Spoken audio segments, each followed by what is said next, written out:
Nah, baiklah. Saya lanjutkan lagi dalam video berikut ini, menyambung dari manajemen dari rumah sakit tadi dapat dikelompokkan ada bebagian dari manajemen rumah sakit, yaitu kita bahas sekarang standar pencegahan dan pengendalian infeksi atau disebut dengan PPI, singkat PPI. Ya, pertama standar pencegahan dan pengendalian infeksi. Pencarian infeksi tujuannya adalah mahasiswa mampu menjelaskan struktur dan pencegahan pengendalian infeksi, mampu menjelaskan 5 standar PPI, beserta mahasiswa mampu menjelaskan elemen penilaian. Yang pertama, standar pencegahan pengendalian infeksi terdiri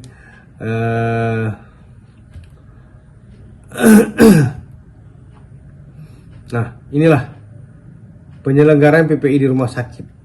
Penyelenggaraan standar pertama, rumah sakit menetapkan komite atau tim PPI untuk melakukan pengelolaan pengawasan kegiatan PPI di rumah sakit, serta menyediakan sumber daya untuk mendukung program pencegahan pengendalian infeksi. Rumah sakit menetapkan perawat PPI atau IPCN, Infection Prevention and Control Nurse, yang kompeten untuk melakukan supervisi semua kegiatan pencegahan dan pengendalian infeksi di rumah sakit. Ini harus ditunjuk sama orang rumah sakit yang menetapkan. Nah, pengkajian risiko infeksi,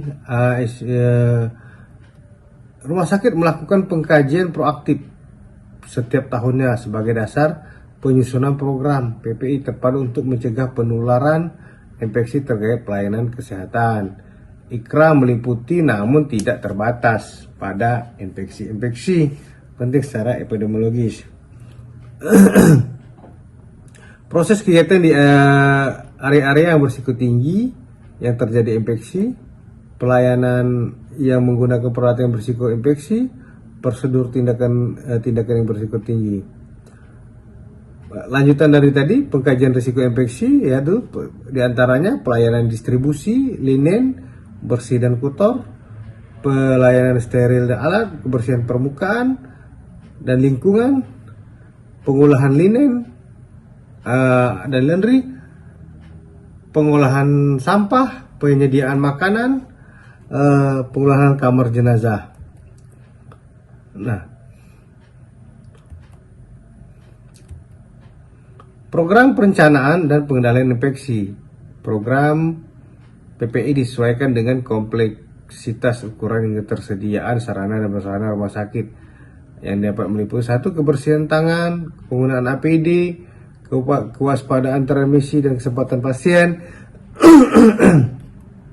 pembersihan lingkungan, pengolahan linen, pengolahan peralatan untuk perawatan pasien dan alat kesehatan lainnya, etika batuk dan bersih, 8. Pengelolaan limbah, hasil pelayanan kesehatan, 9. Perlindungan kesehatan petugas, lumbal fungsi atau penyuntikan yang aman, penyediaan makanan, pengelolaan kamar jenazah, penerapan bundel HAIS, surveillance, edukasi, pendidikan dan latihan. Itulah nanti penyusunan program PPI disesuaikan dengan kompleksitas ukuran dan ketersediaan sarana prasarana rumah sakit. Oke, berikutnya program pelatihan PPI yang meliputi pelatihan berguna untuk apa? Untuk orientasi pegawai baru, semua staf pelayanan di fasilitas pelayanan kesehatan harus mengetahui prinsip-prinsip dasar PPI melalui pelatihan PPI di tingkat dasar. Staf klinis dan non klinis diedukasi secara berkala bila terdapat perubahan kebijakan prosedur secara praktik program, bila ada kecenderungan khusus data infeksi termasuk adanya new emergency disease.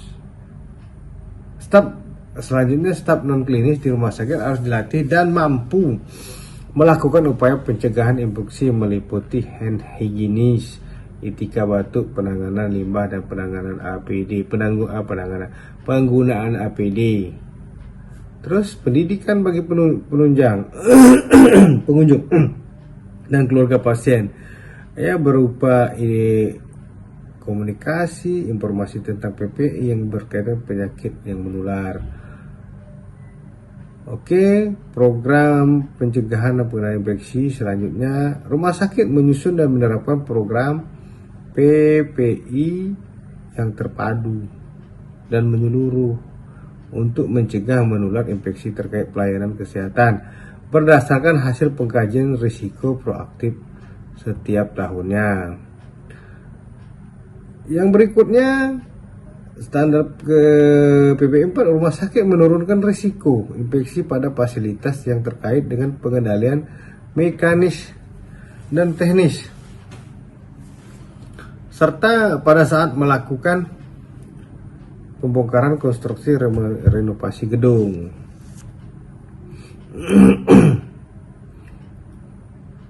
Nah, rumah sakit agar mempunyai regulasi pengendalian mekanis dan teknis atau istilah mechanical dan engineering control fasilitas, antara lain sistem ventilasi bertekanan positif, biological safety cabinet, laminary airflow hood, termostat lemari pendingin, pemanas air untuk sterilasi piring dan alat dapur. Nah, untuk menurunkan risiko infeksi, maka rumah sakit perlu mempunyai regulasi tentang penilaian risiko pengendalian infeksi atau disebut Infection Control Risk Assessment (ICRA) untuk pembongkaran konstruksi renovasi gedung di area mana saja rumah sakit, meliputi identifikasi tipe, konstruksi kegiatan proyek dan kriteria, kelompok risiko pasien, materi pengendalian infeksi antara kelompok risiko pasien, dan tipe kegiatan. Proyek untuk menetapkan kelas tindak pengendalian infeksi berdasar atas tiket kelas. Berikutnya, PPI program peningkatan mutu. PPI 5. PPI 5 itu diintegrasikan dengan program PMKP, peningkatan mutu dan keselamatan pasien, dengan menggunakan indikator yang secara epidemiologik penting bagi rumah sakit. Nah, itulah ya program peningkatan mutu harus mengelola. Terdapat di situ ada terintegrasi antara dua surveillance dan indikator mutu komite mutu.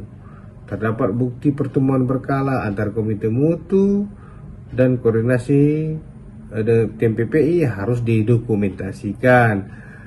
Ya, terdapat penyampaian hasil analisis data rekomendasi kepada mutu kepada komite mutu untuk setiap 3 bulan sekali. Mungkin itu aja dari saya penyampaian PPI.